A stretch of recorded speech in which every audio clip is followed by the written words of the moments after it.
Tapos i-brace mo hanggang sobrang lambot na hihibla-hiblahin mo. Pero dahil malambot na to, konting kulo na lang yan. So lalagay natin yan dyan. Make sure na meron ng tatlong klaseng sili. At kukuha na tayo ng mga karne. Dito, mga malalaman yung pipiliin natin.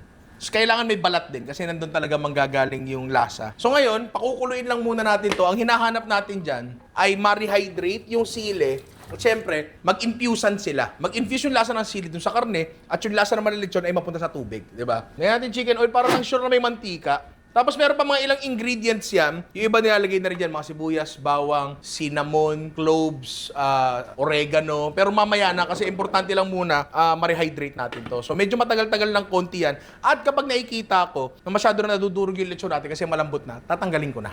Importante lang magawa nating sauce yung katas yan. Ngayon, habang ginagawa yan, doon tayo sa pangalawa natin. Meron tayong representasyon ng sabaw. Kasi kailangan din ma-extract natin yung yung sabaw, mapunta yung lasa ng lechon doon sa sabaw at ihigupin natin. Myosin extraction. Hindi, sir.